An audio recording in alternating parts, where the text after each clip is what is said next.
संस्कृत मित्राणि नमो नमः। मैं पूर्णिमा शर्मा संस्कृत भाषा में प्रस्तुत की जाने वाली कहानियों के क्रम में आज कहानी लेकर प्रस्तुत हुई हूँ। अति लोभो न कर्तव्या, अर्थात अत्यधिक लालच नहीं करना चाहिए। इस कहानी को और अन्य कहानियों की तरह मैं आपके समक्ष हिंदी भाषा में भी पढ़ूंगी। यदि आपको इस कहानी का हिंदी भाषा में सारांश चाहिए, शॉर्ट में इसको कहानी को समझना है, तो आप मुझे कमेंट बॉक्स में लिखकर अवश्य दें, जिससे कि मैं इसकी समरी के रूप में भी आपको कहानी दे सकूं। इसके अलावा कहानी आपको कैसी लगी ये भी आप मुझे ज़रूर लिखकर बताएंगे कमेंट बॉक्स में। और इस कहानी को आपको प्रस्तुत करने का उद्देश्य यह है कि इन छोटे छोटे वाक्यों को आप पढ़ना सीखें, जिससे कि आप भी कह सकें कि हमें हिंदी भाषा, अंग्रेजी भाषा और संस्कृत भाषा तीन भाषाएं पढ़नी आती हैं। तो प्रारंभ करते हैं कहानी। एकस्मिन् देशे कश्चित् राजा आसीत्। एक देश में कोई राजा था। तस्य नाम मायादासा, उसका नाम मायादास था। अतिलुब्धा सदरिद्रा इव जीवनम नयति स्म। बहुत लालची, लुब्धा मतलब लालची, बहुत लालची होने से वह गरीब के समान जीवन बिताता था। एकदा कोऽपि मुनि मायादासस्य प्रासादम आगच्छत्। एक बार कोई मुनि मायादास के महल, प्रासाद कहते हैं बच्चों महल को, और यहाँ पे प्र पे आ की मात्रा नहीं लगाएंगे तो उस प्रासाद का मतलब हो जाता है जो आप भगवान के भोग के लगने के बाद में ग्रहण करते हैं, उसको प्रसाद बोलते हैं। और इस प्रासाद का मतलब होता है महल। तो मायादास के महल में आया। नृपति तम मुनि सत्कारेण अतोष्यत। राजा ने उस मुनि का सत्कार यानी उसको बहुत सम्मान किया, उससे वो मुनि संतुष्ट हो गए। नृपतिना सत्कृतः संतुष्टा मुनि अवदत्। राजा के सत्कार से संतुष्ट होकर मुनि बोले, नृपते स्वस्तु अस्तिते, तुम्हारा कल्याण हो। अभिष्टम वरम वर इति, अभिष्ट यानी जो तुम्हारी इच्छा हो वह वरदान मांग लो। मुनिनैव उक्तः स भूपति लोभेन प्रेरिता वरम अयाचत। मुनि के ऐसा कहने पर वह राजा लोभ से यानी लालच से प्रेरित हो गया, लालच आ गया उसके मन में और उसने वर मांगा, मया स्पृश्यमाना पदार्था सौवर्णानि भवन्तु इस इति, मेरे द्वारा छुए गए पदार्थ सौवर्ण मतलब सोने के हो जाएं।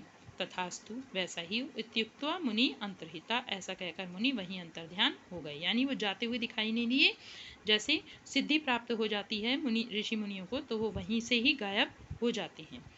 मुनेः वरम लब्ध्वा गृहं प्रविष्टा मायादासा तत्र स्थितानि वस्तूनि अस्पृश्यत। अब मुनि के जाने के बाद में राजा ने सोचा कहीं इनका वरदान सही भी है या नहीं, ये जानकारी लेने के लिए उन्होंने क्या करा कि मुनि से वर प्राप्त करके यानी वरदान प्राप्त करके घर में प्रवेश करके मायादास ने वहाँ रखी हुई वस्तुओं को छुआ। तेन स्पृष्टानि वस्तूनि सद्या एव सौवर्णानि जातानि, उसके छूने से सारी वस्तुएं शीघ्र ही, सद्या मतलब उसी समय जैसे ही उसने छुआ, सौवर्णानी सोने की बन गईं। तद दृष्ट्वा सा निद्रामतुष्यत, उसको देखकर वह बहुत खुश हुआ, संतुष्ट हो गया कि हाँ मुनि ने जो वरदान दिया था वो तो सही है। इस तरह से वो खुश हुआ उस समय। ततः तस्य महती पिपासा जाता, उसके बाद उसे बहुत जोर से प्यास लगी। सा जलम पातुम उद्यता अभवत, वह जल पीने के लिए उद्यता मतलब तैयार हुआ, यानी कि जाने लगा कि जल मैं ले लूं जिससे कि प्यास बुझ जाए।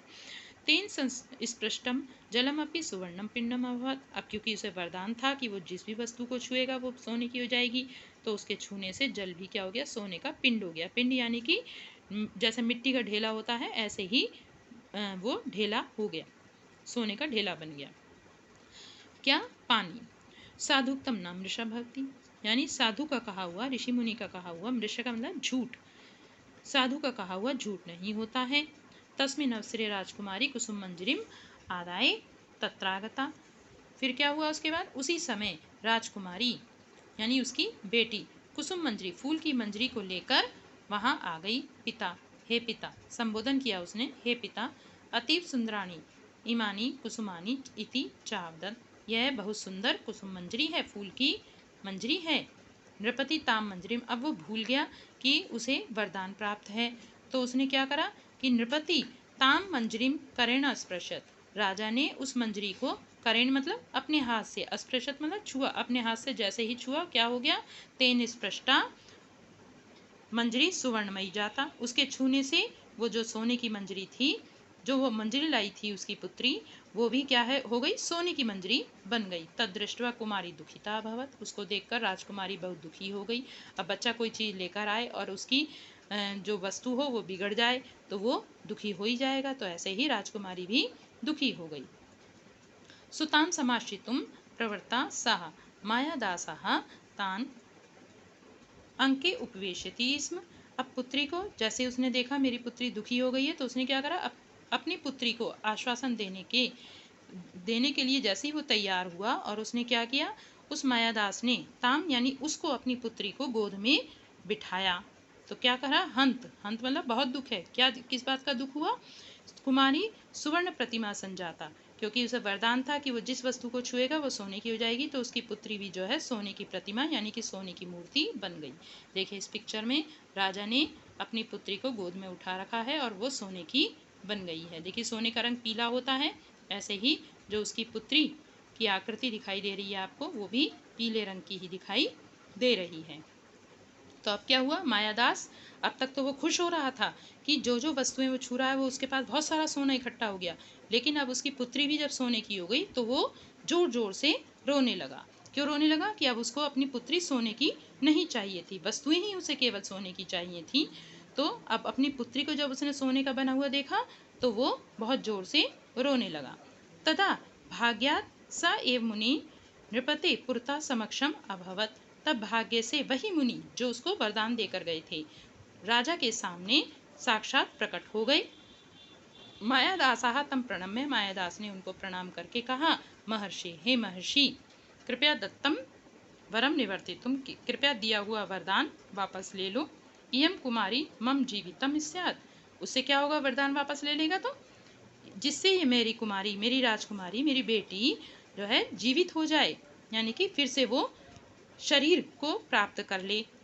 इति निवेदित, ऐसा उसने निवेदन किया। महर्षि अवदत, अब महर्षि भी बोले, मायादास त्वया सुवर्ण से महत्वम गणितम, हे मायादास तुमने सोने के महत्व को बहुत माना, यानी कि सोना ही जीवन में सब कुछ है, स्वर्ण ही सब कुछ है, ऐसा तुमने माना। सोने का मतलब पैसे धन दौलत से भी है। जो लोग सोने को ही यानी धन दौलत को ही सब कुछ मानते हैं वो अपने जीवन में इस प्रकार का भी दुख प्राप्त करते हैं, इससे यहाँ पर यह भी पता चल रहा है। तो मायादास से उस महर्षि ने कहा कि तुमने सोने को ही महत्व को ही बहुत माना कि सब कुछ सोना ही सोना हो जाए, वस्तुतः तत्एव तुच्छ, वास्तव में वह तो बहुत छोटी चीज है, उसका उतना महत्व नहीं है। उद्यानात, अब उसने महर्षि ने उपाय बताया, उद्यानात जलम आने, बगीचे से जल ले आओ। तेन जलेन सिक्तानी वस्तुनि पूर्वम अवस्थाम प्राप्स्यन्ति, उस जल के, सिक्तानी मतलब छिड़कने से, जल जब छिड़केंगे तो क्या होगा, जो जो वस्तुएं तुमने छुई हैं वो सब वस्तुएं जैसे पहले थी वैसी ही हो जाएंगी, यानी कि अपनी पूर्व अवस्था में पहुंच जाएंगी। इत्युक्त्वा मुनि तत्रैवन्तहिता, ऐसा कहकर मुनि जो थे, जो वरदान देने वाले मुनि आए थे वहां पर, वो वहीं पर अंतर्ध्यान हो गए, यानी कि वो वहीं पर गायब हो गए। मायादासः उद्यानात् जलमानयत्, मायादास बगीचे से जल ले आया। तेन, अब आप यहाँ सोच रहे होंगे बच्चों कि मायादास बगीचे से जल लेकर आया तो वो जल सोने का पिंड क्यों नहीं हुआ, इसलिए नहीं हुआ क्योंकि इससे पहले जो मुनि आए थे, ऋषि मुनि आए थे वरदान देने वाले, उन्होंने उसको उपाय बताया था। ये केवल उपाय नहीं बताया था, यहाँ उन्होंने उस वरदान का प्रभाव भी समाप्त कर दिया था। ये केवल उसको समझाने के लिए था कि तुम जल छिड़कोगे तो ये सारी वस्तुएं पूर्व अवस्था में आ जाएंगी, वास्तव में उसका प्रभाव पहले से ही वहां पर समाप्त हो चुका था। तो इसीलिए जो है जब अब जल लेकर आया वो बगीचे से मायादास, तो वो सोने का पिंड नहीं हुआ, और वो जल लेकर आया तो उस जल के छिड़कने से सौवर्णानी वस्तुनि, सोने की वस्तुएं, स्वयं प्रकृति प्राप्तानी, अपनी पहली वाली, प्रकृति का मतलब पहली वाली अवस्था को प्राप्त हो गई जैसे वो पहले थी। और फिर क्या हुआ, राजकुमारे अपि मंदम हसंती पितुः मानस मानसम अतोष्यत सत्यम उक्तम, और राजकुमारी ने भी क्या किया, फिर से वो वास्तविक रूप में आ गई और धीरे से हंसते हुए पिता के मन को संतुष्ट किया। सत्य ही कहा गया है, अति लोभो न कर्तव्याः, अत्यधिक लालच नहीं करना चाहिए। सातु दुख से कारणम, वह तो दुख का कारण है। यानी कि जितना हमारे पास है हमें उतने में ही संतोष करना चाहिए और ज़्यादा प्राप्त करने के लालच में मनुष्य की ऐसी ही स्थिति होती है जैसे कि राजा की हुई। आज के लिए इतना ही बच्चों, धन्यवाद।